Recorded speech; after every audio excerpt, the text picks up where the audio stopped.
Yes, ma'am. Okay, hi, it's Leslie with the New Mexico Small Business Development Center. I'm here again with Anna Lena. We're presenting Mr. Larry Donahue, and we've had such an informational group of webinars from Mr. Donahue. Today he's going to be talking about the future of commercial leases. So I want to remind everyone before we get started that in the bottom right-hand corner, there is a box that says live transcript with a little CC. You can click on that and it'll have three options. So if you want to hide the closed captioning, there will be an option to hide it. So that's right there on the bottom. Also, you can type any questions that you have into the Q&A. And again, Larry has always said that anyone can ask questions. Just go ahead and type them and he'll keep up with them, or I'll keep up with them. We'll make sure the questions get answered. So I will turn it over to Mr. Larry Donahue for today's presentation. Thank you. And thank you. I appreciate the introduction. I wanted to, before I get started, just remind folks, if you could hear, please mute your audio. We found that if you set your Zoom ratio to fit window, that might present the best resolution and stretch, so you'd be able to read some of the slides. And then also we have, we don't have a lot of people on this meeting, so I'd encourage you to ask questions. If I'm not making sense or you have something specific to your unique circumstances, throw it in the Q&A and I'll address it. I'll either type it back in so everybody can see it, or I'll just verbally provide the answer here while I'm doing the presentation. What we're going to be discussing is commercial leases. And I got to tell you, I've been a practicing lawyer about 27, 28 years, somewhere in that range. And leases are the #1 problem that it seems that most small businesses struggle with. And I'm going to talk a lot about why that is and what you could do with your existing lease, or if you're looking for a new lease, what you should do about that. And it could be a little boring. I hope I'm going to try and not make it boring, and I'm going to have some real world examples as well, where people have found themselves getting into trouble and what we could have done to get them out of it. So before I begin, I also want to remind you there's a lot of great information at the SBDC, New Mexico SBDC's website. And if you go to their website in the upper left, it has webinars. And they have a lot of good stuff coming up just in the next few days. And then they also are taking these topics and making them on demand, so that you could go and see what other topics have been talked about over the past few weeks and few months. And there's a lot of really good material by a lot of really good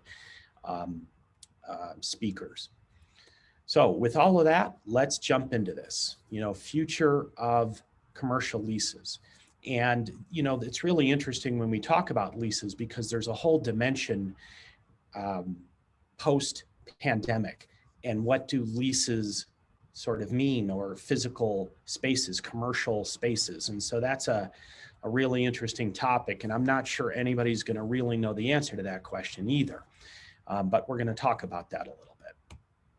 So the first issue or thing I want you to understand is why is a commercial lease a big deal? And these 4 things on the left here really should highlight that. #1, it is going to be the single most greatest expense of a business, along with payroll. However, with payroll's somewhat flexible, right? You can hire more people when you're busy. You can, hopefully you don't have to, but you can lay people off or convert people to part-time or do other things to reduce the expense of payroll. That includes, benefits. Sometimes maybe your business can't afford great benefits, and so you'd cut back on the benefits. So payroll, while it's a big expense for the business, is flexible. You can adjust it to survive. That's not the case with a lease. Once you sign on the dotted line, that's it.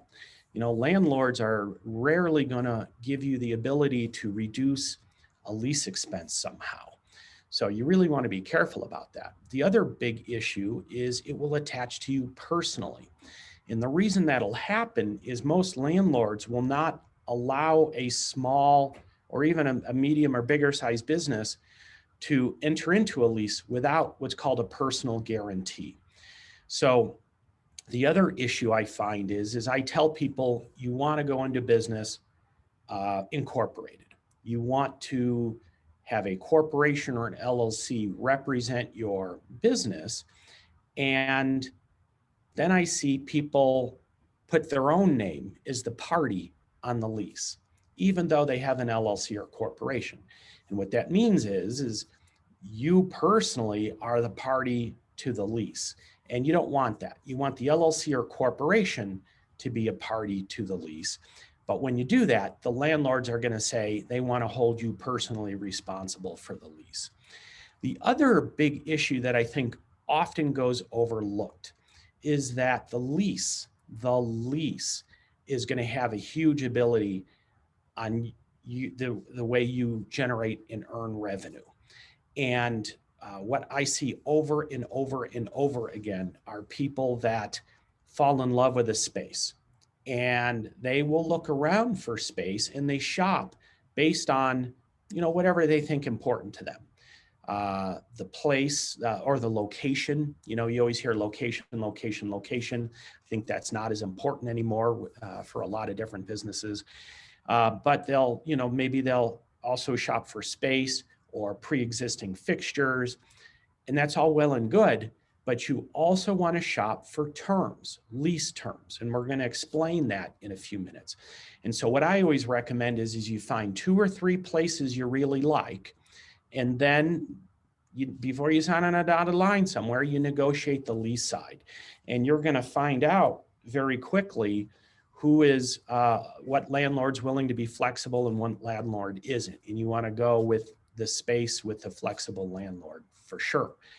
But there's some really interesting issues today, right, in signing a lease. And they relate to the COVID-19 or the pandemic.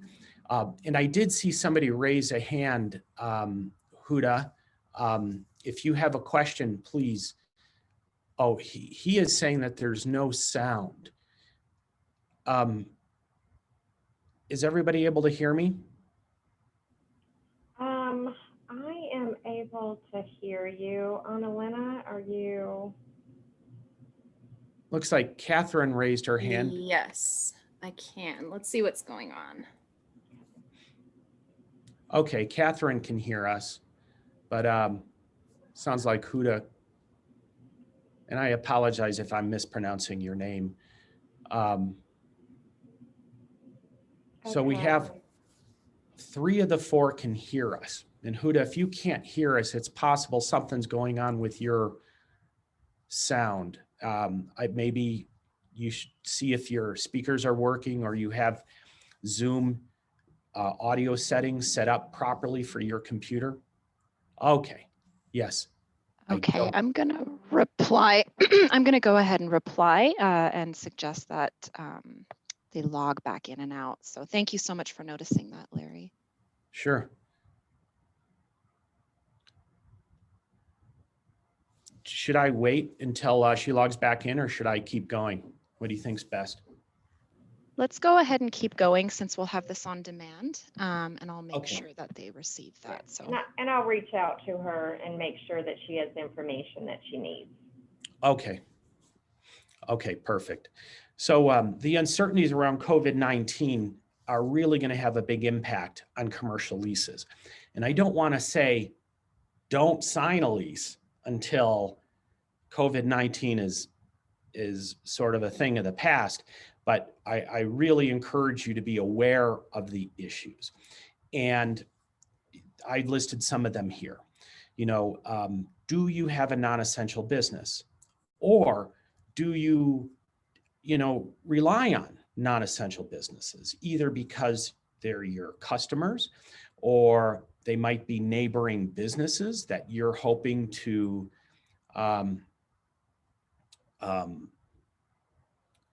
utilize for traffic or to leverage your business, you need to think about that. The other thing is I believe that the buying habits and expectations of our customers and clients are going to change.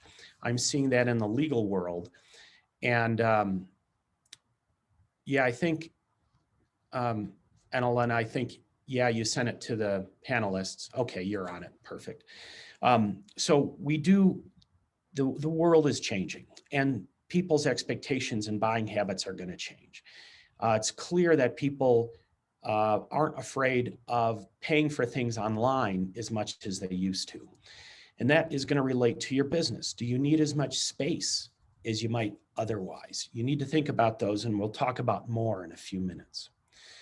But what you need to understand with commercial leases is the law, I don't want to say is not on your side, it's just silent.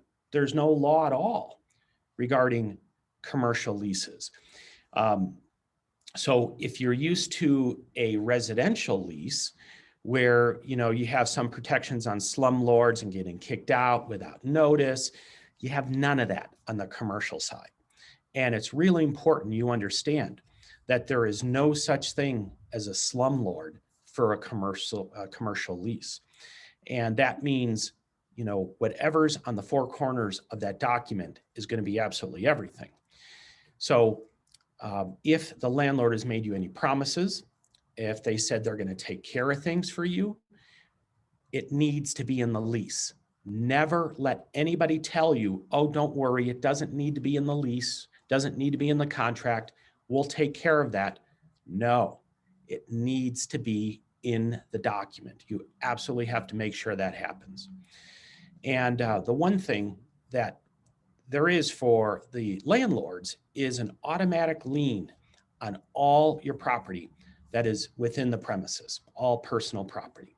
So if you're not able to keep up with the lease, or if for whatever reason you breach the lease or the lease agreement and the landlord terminates, they can seize your property. You should be very careful about those issues and what property you keep in your premises that can subject yourself. I'm going to type an answer here. Please try, oops. Okay, well, hopefully she'll get that taken care of. So the landlord has an automatic lien, and you have to remember that. Now you can disable that lien or control it with the lease. So for example, if you have some very specific property that you don't want the landlord to be able to claim on a lien, you should make sure it's excluded in the lease. You have no legal protections if the landlord or the neighbors chase away customers, if they're loud or noisy, if they're taking up a bunch of parking and you don't have parking addressed on the lease. I've had issues where we have people with the medicinal marijuana, for instance. They're not supposed to be using the product on premises, but for whatever reason, the odor of the product ends up getting into a nearby or neighbors or premises, and that could create a problem. We've seen issues with the vaping stores as well, creating odors for other businesses nearby. And there's really nothing you can do about it unless you have something in the lease that protects you from things like that. There's no legal requirements for heating or cooling in a commercial lease. Can you believe that? So we've had issues where HVACs just stop working, and while the landlord may be responsible for certain things of the HVAC, we've seen where the tenant is responsible for maintenance, and then both the landlord and tenant are arguing about who's supposed to fix the HVAC when it's 30 degrees outside or 20 degrees outside and just as cold inside. Or you got the reverse when it's really hot out. So if you demand heating or cooling, or it's essential for your business or your clients or customers, need to think about having that in the lease. Remember, if it's not in the lease, it just doesn't exist. There's really nothing you can do to hold people accountable, hold your landlord accountable for common sense things, like parking or access. I mean, just think about that for a minute. When you rent a place, you sort of assume people should be able to come and go.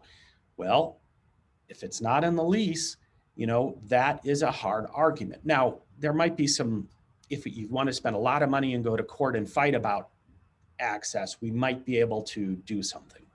But it's still hard and it's still expensive, and it would be much better to make sure you have it in the lease. Signage, your, parking, the ability to be able to make improvements, all of that needs to be in the lease if that's critical or important for your business. The other important thing you need to understand is what a fixed means. And you want to make sure you don't give the landlord something you don't intend. And so what do I mean by that? Well, 99% of the leases, the commercial leases I've read, will have a clause saying anything that you, the tenant, affixes to the premises becomes owned by the landlord. So the landlord will take ownership of things you affix. Now, that makes sense when we're talking about maybe flooring, for instance, right? The landlord, if you put wood flooring down or nice tile, the landlord's going to want to take ownership of that flooring and keep it, and so that they can use it for the next tenant. A sink, you can imagine, countertops, the landlord's going to try and keep ownership of all of that when you do that. But affixing could grab onto a lot of other things depending on how it's defined, including refrigerators, appliances, things that hang on the wall like expensive artwork and mirrors. So you really want to be careful how affixed is defined in the lease. And then you also want to make sure that you have exceptions to the affixed rule if important to you, like appliances. Do you want to be able to remove your appliances at the end of the lease? Well, depending on how the word affixed is defined, you may not own those appliances. And worse, if an appliance stops working or the floor is damaged, the landlord can force you to fix them and replace them. So you really want to be careful about that, the word affixed, and what you do with the premises and the space. So what I want to do is talk about getting out of a lease. What did we learn because of COVID-19, and how could we get out of a lease? And the reason I want to talk about this is because then I think it provides good sort of direction and an understanding of what we want to make sure is in the lease post-COVID. So you may be in an existing lease and want to get out, or you may be considering a new lease. And hopefully this will help you understand what some of the issues are. And the big issue is most leases are, and when I say most, I mean all. Just about every single lease I've ever reviewed is very one-sided in favor of the landlord. And so when I get a call saying, I'm a non-essential business, I'm not getting any people in the door, I need to close up shop, I need to terminate my lease, the very first thing we do is we look at the force majeure clause. And what does it say about acts of God and or pandemics? And most of the time, the force majeure clause is going to say something like, except in instances of paying money, then there's the excuses. So a force majeure clause basically is an excuse to not provide performance or not to perform. And so usually it's intended, like if there's an act of God, let's say a fire, an earthquake, things of that nature, both parties are excused from performance for the duration of the event. And when you put a except for payment, right, that basically says, the landlord's excused from performing if there's an earthquake, but you're not excused to pay. And that's not very helpful. A lot of force majeure clauses just hadn't considered pandemics at all. So a lot of times with the older leases, you're not going to find a lot of good language. That is changing though, and it's something you need to negotiate. The other issue is if you're a non-essential business and you were forced to close down versus people just aren't coming in the door. Make sure you understand the difference here. So the governor said you're a gym and you need to close down completely. Now in New Mexico, that didn't happen. They said, I believe it was 25 or 50% capacity for gyms in my example. So you are able to open, but not fully. That is an interesting issue, but if you were to close down completely, we can definitely apply the doctrine of impossibility or impracticability, depending on your search.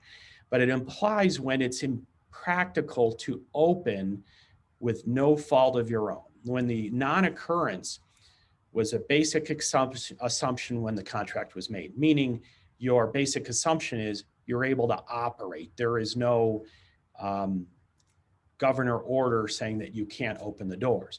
So impracticability or impossibility may be an option only when you can't open the doors. And so the test here is, are you physically or legally prohibited from operating? If so, you might be covered by this doctrine. If you just had a drop in business because of the pandemic, you're not covered. Now, because of all of that, we recommend you negotiate with your landlord first before doing anything to breach your lease. We're finding that most landlords are understanding, and they're people too, and they need to pay their mortgages as well. So everybody is in trouble here, and landlords we found are willing to negotiate. Most landlords, not all. But what I'll tell you is, most of the time, the landlords are willing to forbear, delay, but not terminate. And so you really need to look at the lease to figure out what your terminating options are, if anything, and then see what you could do about forbearing or delaying performance. And what we see most commonly is the landlord will say, fine, 6 months, you're gonna, close up.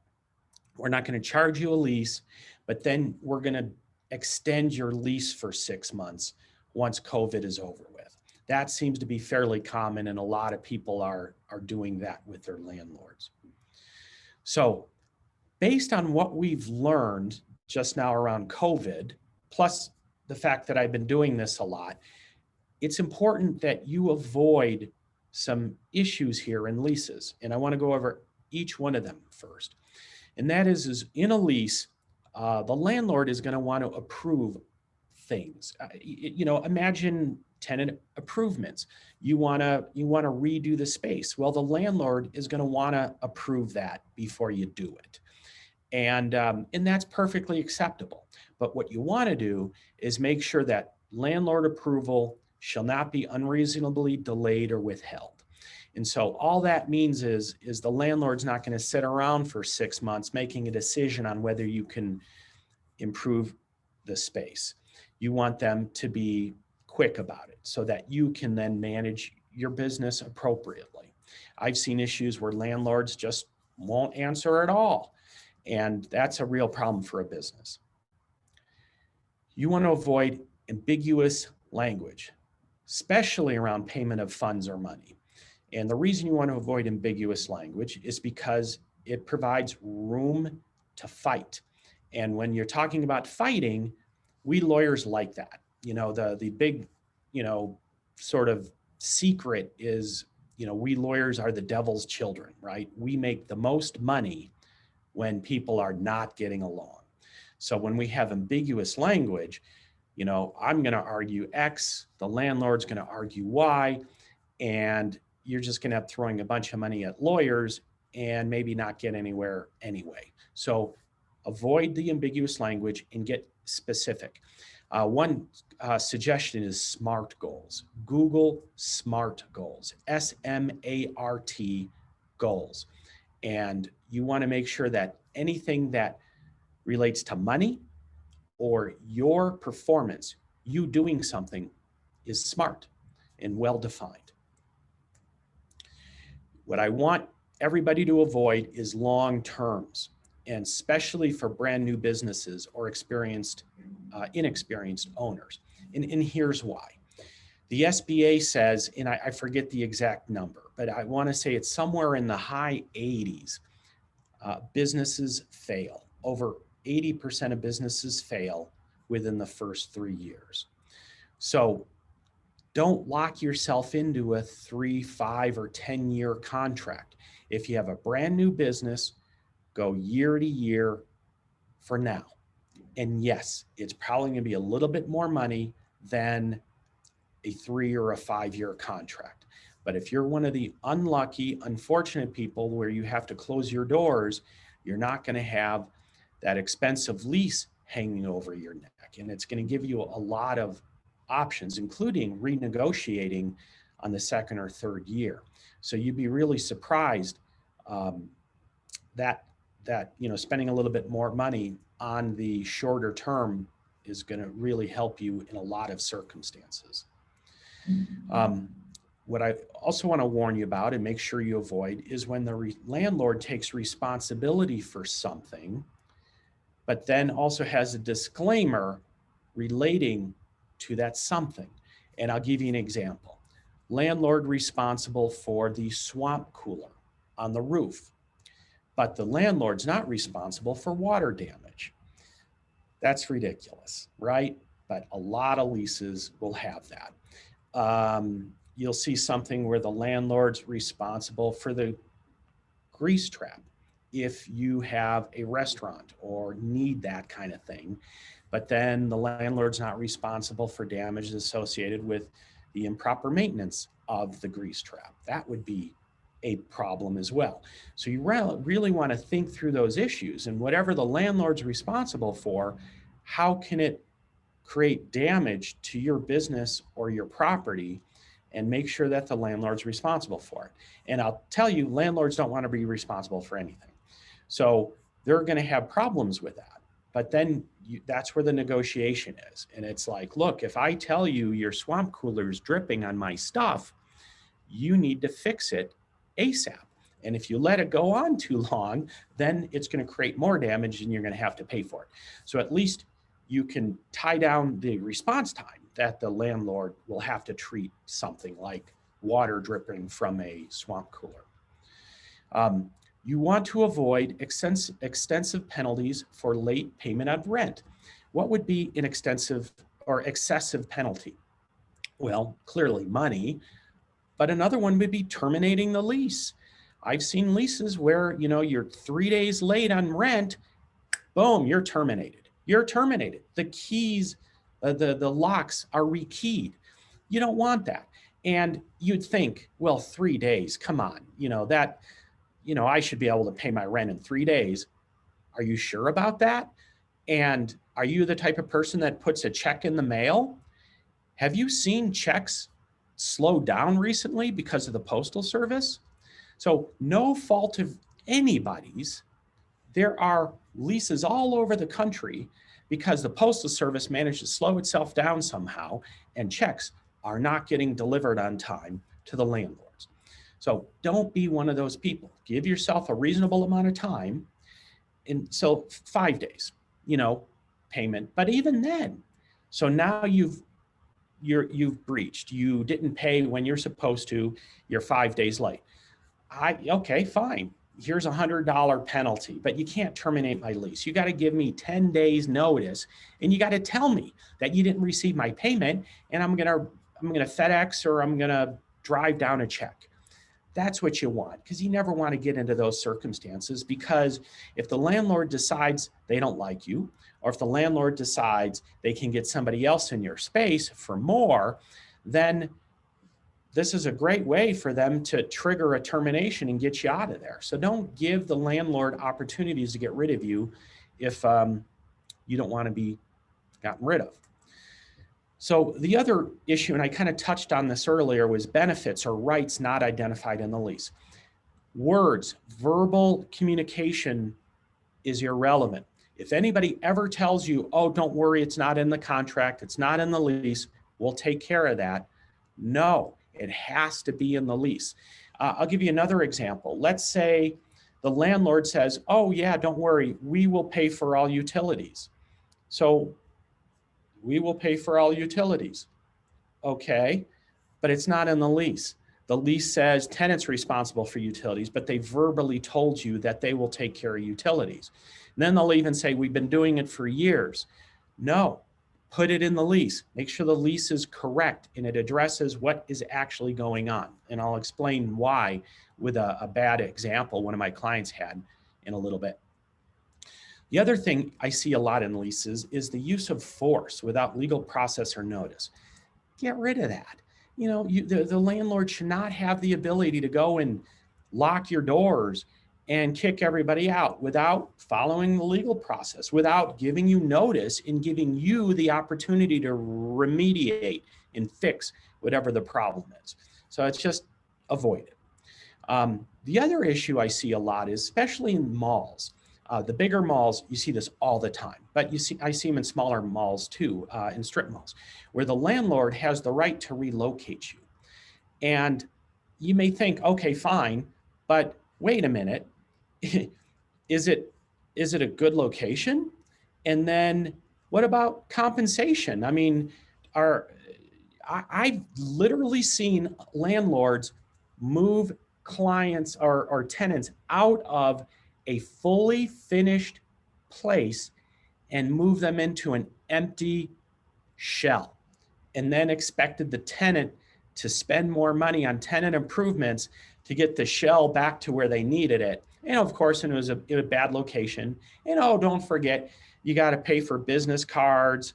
You got to go and pay a web developer to go and update your website and find out all the listings you have in Google and Yelp and, you know, Angie's List and everywhere else, and update all that addressing. And oh, you need a new internet connection. And, you know, that's all expense to you that affects sales. So if the landlord's going to do that to you, they better cough up the money to fix the place the way you need it, as well as reimburse you for your other compensation associated with changing your business address. Avoid signing the lease without doing a legal review. I know that sounds like, you know, Larry the lawyer trying to prop for business, but please talk to a lawyer. Any good business lawyer is able to help and look over a lease, and you're going to be shocked at the things that he or she is going to find in the lease. The other thing I want you to avoid is in dispute resolution. There's a process you will follow that's in the lease. What you will see almost 9 times out of 10 is an attorney's fees clause, meaning if the landlord needs to go after you for rent you haven't paid, the landlord wants to get their attorney's fees for it, and that should be okay. However, what I want you to avoid is a clause that says landlord gets their attorney's fees, but you don't if you got to go after the landlord for some reason. So an attorney's fees clause should be mutual, meaning whoever has to go after the other party for whatever reason, the prevailing party gets their attorney's fees. And I know this sounds self-serving, but I promise you that it helps landlords behave.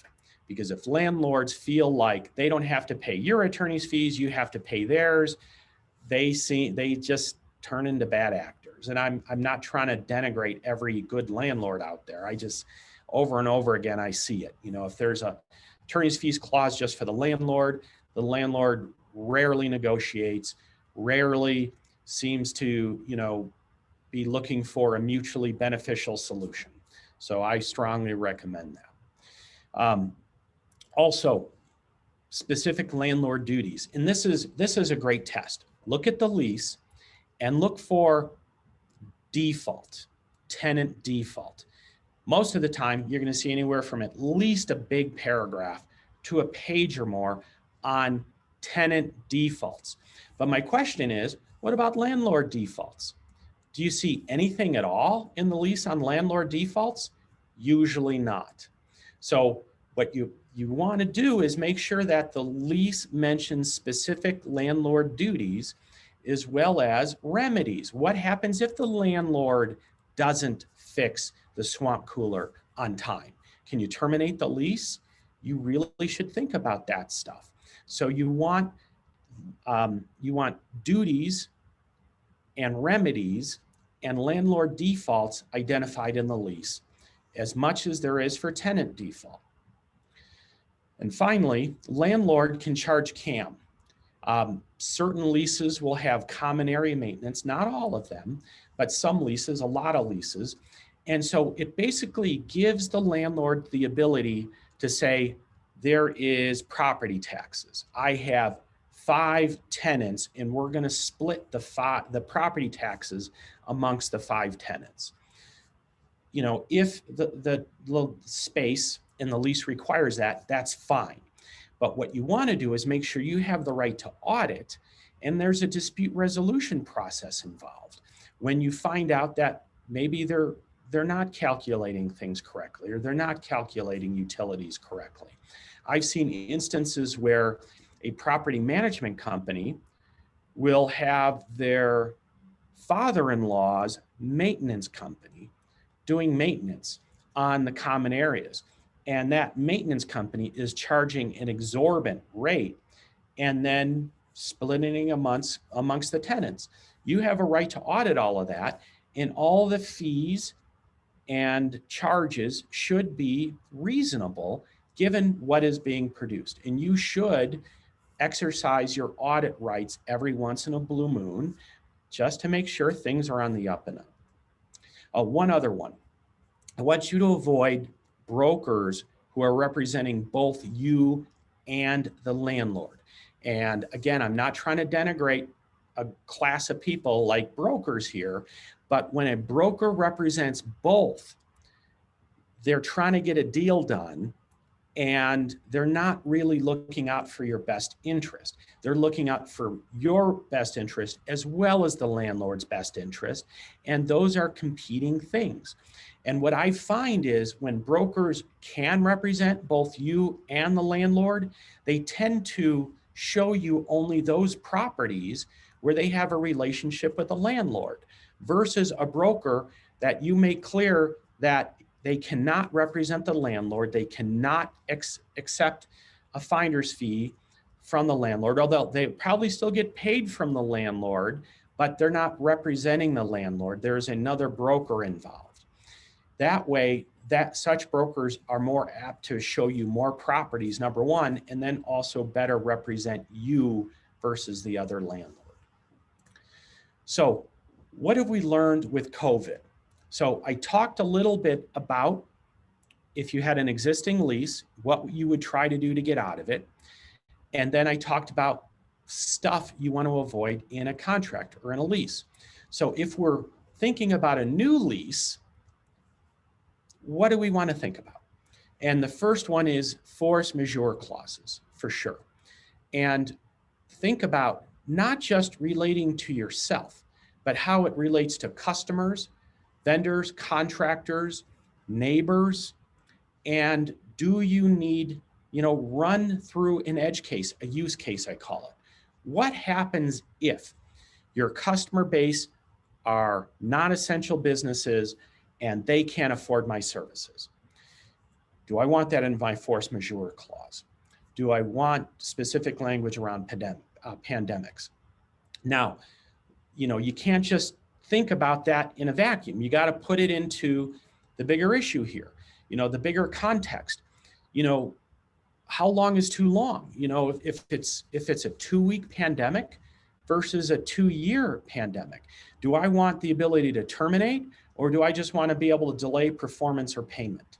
You want to run through those cases, and you can, I promise you, force majeure clauses are going to be much longer dealing with these issues. But, do you want to go back to your business in 2 years? Everything was mothballed. Some businesses, you're dealing with food items, you got to prepare and close down equipment. You got to go and re-get licensing and permits. There's a lot to reopening a business, depending on the kind of business you have. So you want to really think about that. Make sure the lease addresses these possibilities. I want you to beware of the non-essential business types. I mean, we've learned a lot here. You know, if we rely on customers that are non-essential or they're operating at limited capacity somehow, they're not paying as much for our services. They just can't. You know, so how do we deal with that? You know, and if we're relying on neighbors that are non-essential, or if I have employees, some are essential, some are non-essential, how do I fold that into the needs of my lease in my space? Is your business non-essential? If so, you know, you really want to think through that and make sure you have a really strong force majeure clause. You really need to target these issues and options within your lease. Otherwise, what I didn't mention is a lot of people end up having to face bankruptcy personally because they can't get out of their lease and they have a really large monthly payment that they can't continue to maintain when their business isn't operating or their business is closed down. The next question is, will office space requirements change? Have they changed forever? You know, will some employees or positions work from home from now on? Will that reduce your overall spacing requirements or office needs? You know, do you have to control traffic better somehow? You know, I've seen instances where you got people have to line people up outside for them to be able to even enter the premises. Well, that's all well and good in New Mexico, you know, maybe in the June and, you know, October timeframes, but it's probably not so great in the summer heat or in the winter cold. So do you need to think about that somehow within the space? Or do you have like separate sets of doors so that people can come in and wait and queue up properly for your business? Is this an opportunity to downsize? You know, and I talked about spacing requirements a minute ago, but can you downsize and have people working from home? You know, there's a big issue with the smart office, getting better internet access, rotating offices. I'll tell you, you know, as a lawyer, we've learned a lot. And one of the things I've learned is that some people are not efficient or effective working from home. I have seen a decrease in utilization, and it's pretty significant. I would say it's almost 40%, somewhere 30-40% decrease in utilization when most people work from home. Not all, but most. And so when COVID is over with, I'm bringing everybody back into the office. However, there are going to be some people, because I think the needs of the world have changed, the expectations of the world have changed, where people are going to demand that they do have the freedom to come and go as they want, or the freedom to work from home. So I'm going to have to put into place some sort of performance metrics and accountability structures so that you are free to work from home, provided you meet X, Y, and Z criteria, and that you continue to be productive and efficient and effective.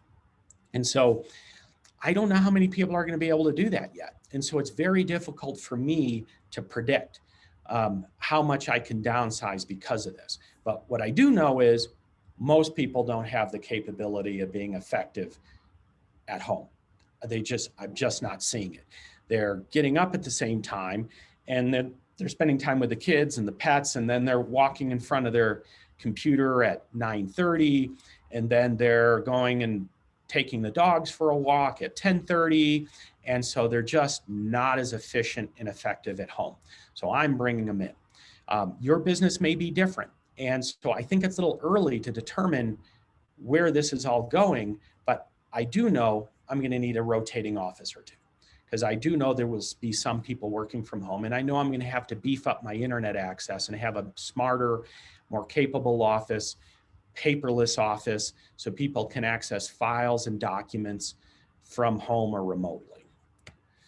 The other thing to think about is, you know, the age of the building and the space. And I know this is a big problem for a lot of buildings in Santa Fe, for example, that are a little older and don't have new ventilation systems, but you really need to look at the airflow. And I have a typo here. I say save airflow systems. I mean safe airflow systems. What's important is the air is actually circulating. You don't have stale air moving around. You have fresh air replacing old air in the building. And so I expect that landlords are going to be updating their ventilation and HVAC systems. And that's something you should definitely shop for and look around for when you are looking for a space. So let me give you some real world examples here of some issues that I've accounted as a lawyer, and they're just shocking. They're crazy. And I'll spend about 10 minutes and I'll leave the last 5 to 10 minutes for Q&A. So the first example, and this guy was a friend of mine. He is an engineer with Sandia Labs and loves yoga. And his best dream, his ongoing dream was to have a hot yoga studio. And he and I talked about all of this. He spent years kind of figuring out what he was going to do. And then one day he called me up saying, I need you to look over a lease. And it turned out to be a sublease.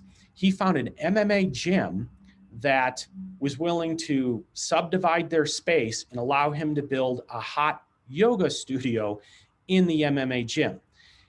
But the issue was the MMA gym wanted a 10-year contract. So remember, my friend was an engineer, not in the yoga business. So while he's a smart individual in engineering, laser optics to be specific, he didn't know how to run a yoga studio. So I begged him not to do this deal. I literally begged him saying, do not do this deal for several reasons. One is the 10-year term was just too long. And I was fully expecting that, he might go out of business in 2 or 3 years. So I didn't want to have him deal with this expensive lease for 7, 8, 9 years of his life. The other issue was it's an MMA gym. So when I think MMA gym, I think kids, steroids, muscles, and acid rock, very loud. And when I think yoga studio, I think older generation, I think, drifty, floaty music. I saw those as two very different cultures in a culture clash. And my friend couldn't disagree with me more. He went through with the lease. Even better, I made a lot of changes to the sublease, and the MMA gym said, no, we're not accepting any of the changes. So my friend still signed the lease despite my advice. And within 8 months, my friend is calling me back saying, I got to get out of this. I'm not, my yoga students aren't willing to come into the MMA gym. They feel intimidated. They don't like, that we have incense.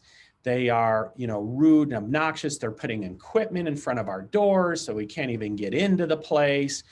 And the owner of the MMA gym is he's an older gentleman, I guess very large, used to throwing his weight around, and literally was physically intimidating and threatening my friend. Fortunately, we got it on video.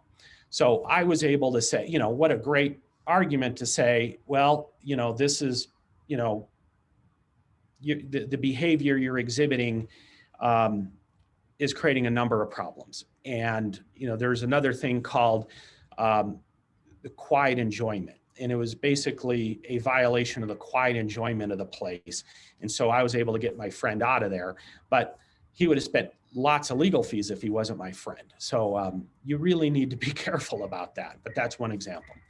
Another example, it's another yoga studio unrelated to my friend's yoga studio. And when they rented a place, they spent over $60,000 on a beautiful wood floor on the in the premises. I don't remember how many square feet it was, but it was a rather large place. I think they could have 3 different sessions at the same time. And at any rate, the landlord was responsible for the swamp cooler. And you know where I'm going with this, don't you? So the swamp cooler started dripping on the wood floor. So our client told the landlord didn't do anything about it. They ended up putting like a large bucket where the drip was. That helped, but what would happen is the bucket would fill up and then the drips, drip, and then it would splatter around. And of course, then you got a full bucket that weighs a lot. And so it splashes as you try to carry it outside to empty it. And while you're doing that, it's still dripping. So over the span of months, it damaged and then destroyed the portion of the floor underneath the swamp cooler. So guess how I got involved? Do you think I got involved because the yoga studio, who can't afford a lawyer, wanted to sue the landlord to replace the floor? No. They hired me, the lawyer they can't afford, because their landlord hired a lawyer, threatened to sue them because they being the landlord, wanted my client, the yoga studio, to replace the flooring. Because remember, what's affixed? Well, once the yoga studio spent 60 grand on that nice wood floor, it became the landlord's. The landlord owned that floor. But the yoga studio was responsible for water damage, and there was water damage on the landlord's precious wood floor. So the landlord wanted the yoga studio to not just repair and replace the damaged portion of the floor. No, because that wouldn't look nice.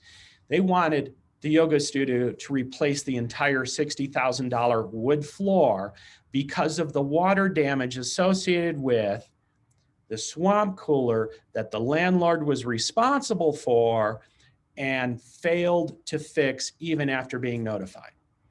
I mean, it just sounds like an outrageous fact pattern, but here's a yoga studio getting sued over this and having to hire a lawyer, pay a retainer, and defend themselves using a lease that is one-sided. It was the landlord's floor. They were responsible for the water damage.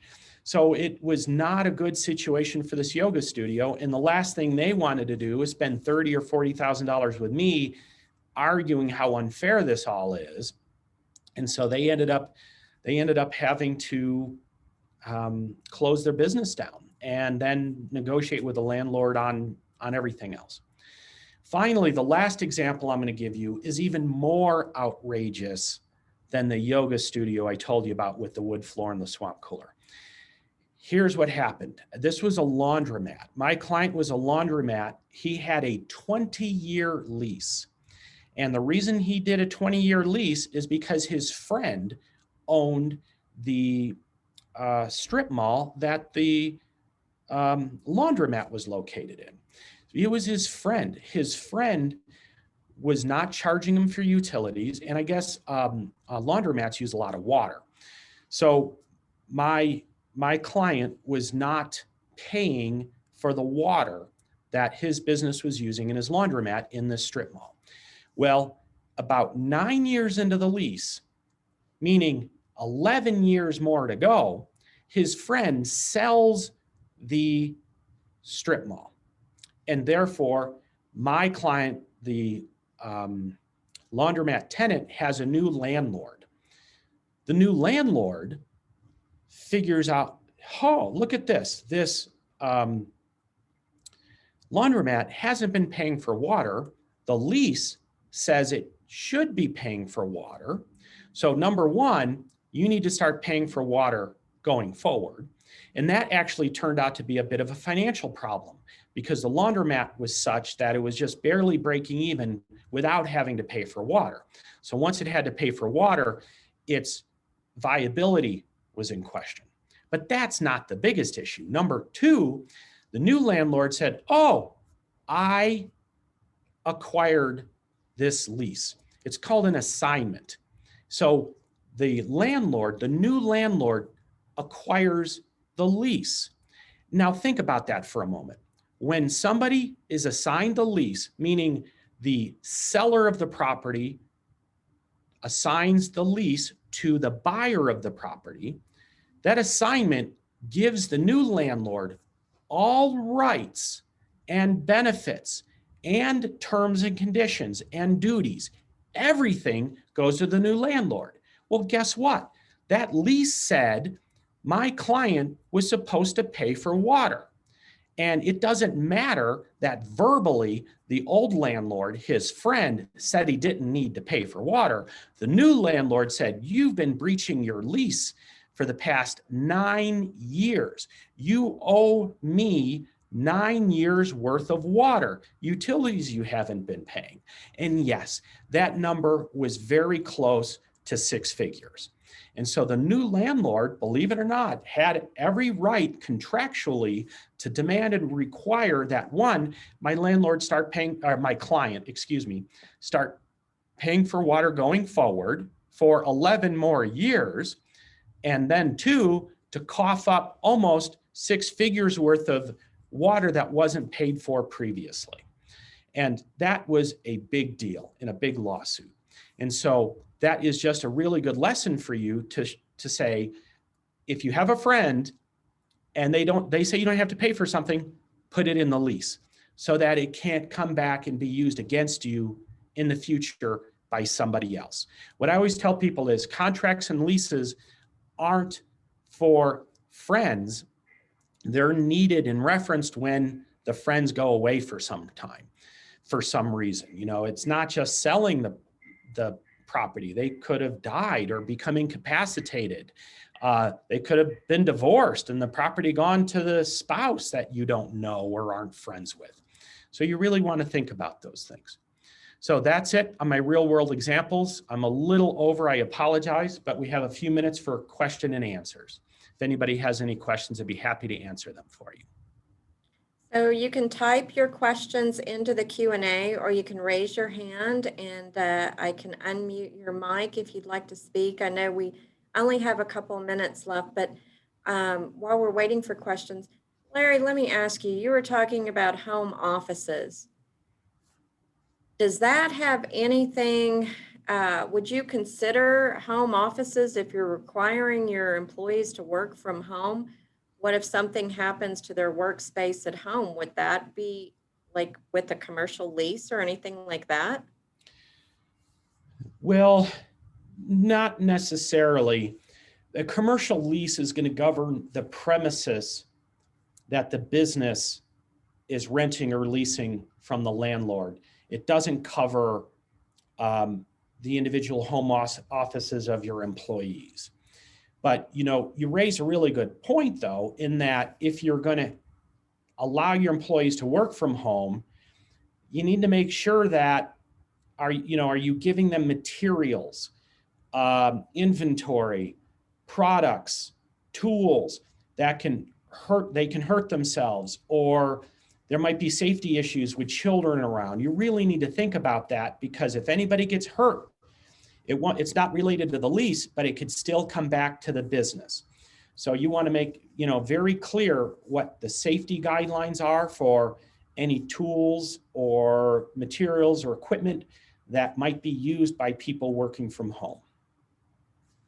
Okay, that's interesting. And some of your horror stories we could do a whole webinar on just horror stories with commercial leases. Outrageous.